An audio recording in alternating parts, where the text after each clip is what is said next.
Russia amassed a large amount of armored equipment, deployed motorcycle assault troops, and launched several waves of infantry attacks at Pokrovsk front. NV journalist Serhiy Okunev wrote in his exclusive material from the front line.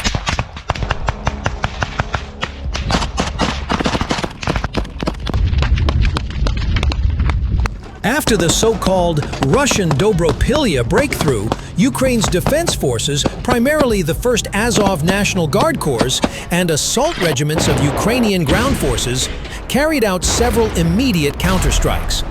Rather than head-on counterattacks, Ukrainian defenders began cutting the corridor, creating local encirclements and denying the enemy's supply routes and reinforcement to those who had broken through.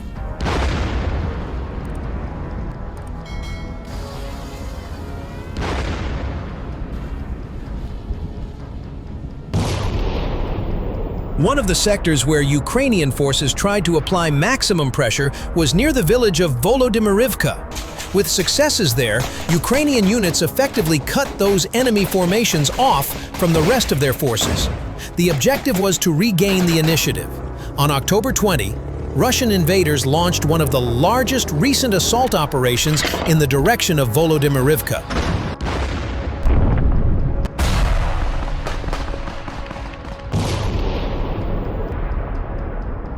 Until recently, the enemy had largely avoided using armored vehicles at the forward edge.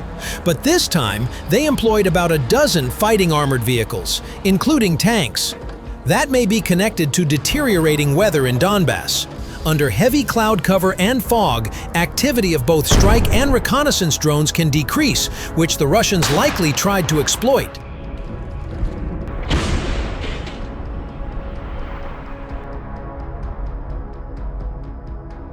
The enemy's assault began at roughly 10 a.m.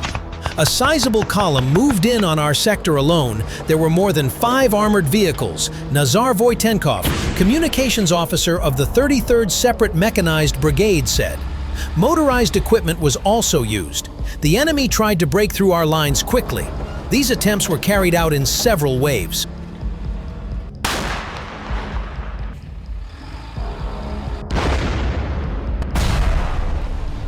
The 33rd Brigade recently reinforced Ukrainian positions near Dobropilya and Pokrovsk.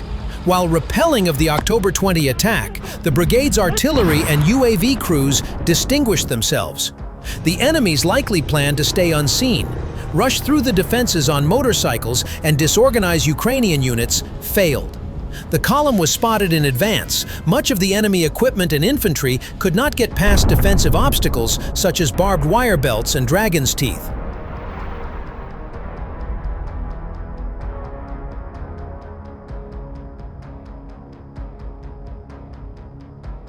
After the enemy failed to achieve quick success, chaos broke out among their ranks. Voitenkov commented, "Some of their equipment began turning, wandering, moving in different directions. We probably managed to sow panic when they realized the initial attack plan had failed."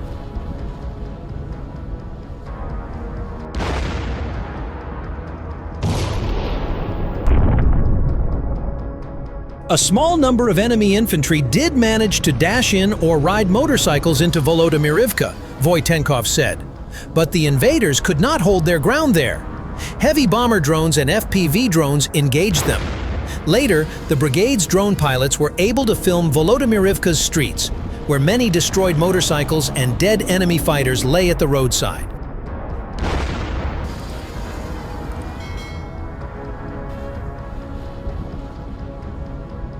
The 33rd Brigade published several videos that corroborate heavy enemy losses from the failed attacks. In the following days, the enemy tried to continue assaults, but on a much smaller scale and mostly with infantry groups, which were neutralized by drones on approaches to Ukrainian positions.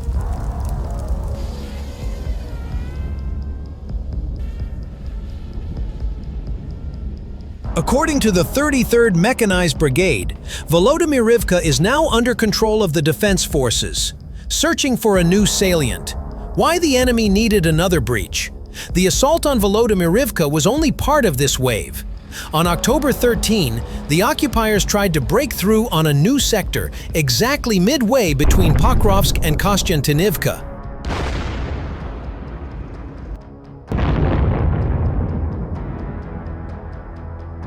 Initially, several Defense Forces units posted footage of a failed assault and destroyed enemy equipment. OSINT analysts then located where the events took place.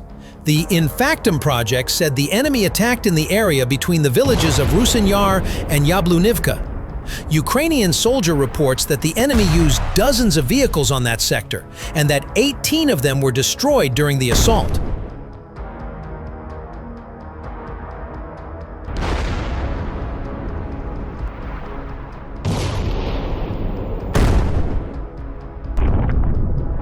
That assessment is backed by footage published by Ukraine's air assault forces. On the same day of these enemy assaults, Russian propagandist and Telegram channel author reporter Filatov posted a message.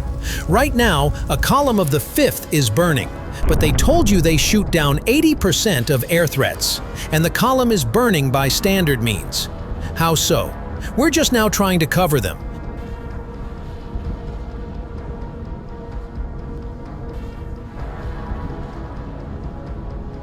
Heavy losses suffered by Russia's 5th Motorized Rifle Brigade from FPV drones, despite official claims of success against Ukrainian drones. Filatov's mention of the 5th Motorized Rifle Brigade is significant. OSINT confirms that this unit and the Russian 155th Naval Infantry Brigade are taking part in the assaults.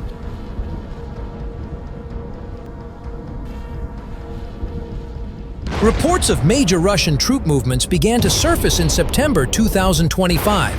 After a spring-summer offensive in Sumy met strong Ukrainian resistance and produced no advances for the enemy, Russian command decided to reinforce the Pokrovsk direction.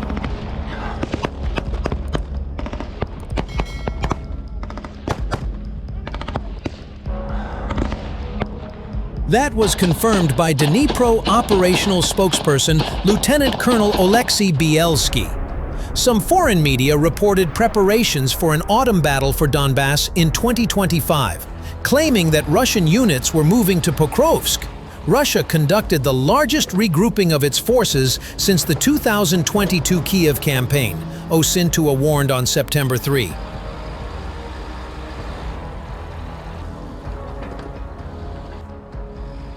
They prepared many forces and are ready for a final, decisive battle for the remaining part of Donetsk Oblast. We will again see columns of armored vehicles, and it will be very bloody for both sides.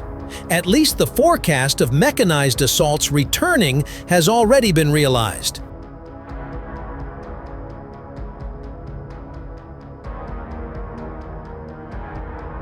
Among the units moved to the Pokrovsk direction is the Russian 155th Naval Infantry Brigade. Dnipro operations spokesperson Bielsky called it a favorite of Putin. The brigade is notorious primarily for two things: war crimes and catastrophic casualties. Its troops have been implicated in killings of civilians during the occupation of Bucha in 2022.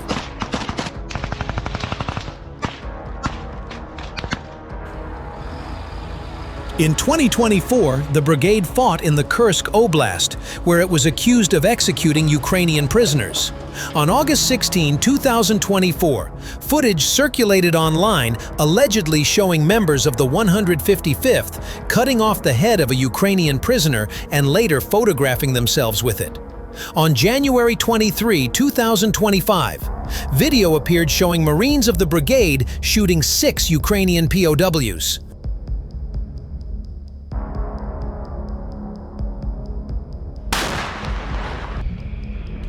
On the battlefield, the 155th is known not for military skill, but for record losses. In November 2022, Russian sources noted the brigade lost more than 300 personnel in 4 days. In early February 2023, the unit suffered heavy losses during an assault on Vuhledar. Footage from a single failed attack showed over 30 destroyed Russian armored vehicles, including 13 tanks and 12 infantry fighting vehicles.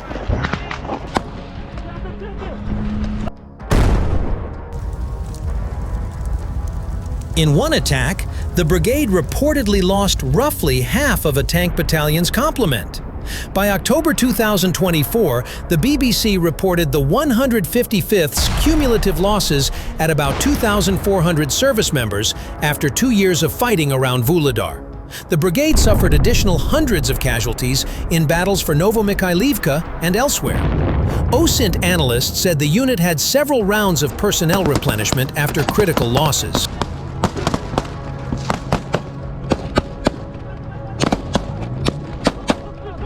Assaults on the Pokrovsk axis involving the 155th continue the brigade's brutal reputation. Ukraine's air assault forces, the 1st Army Corps, and drone units published footage of the results of Russian attacks.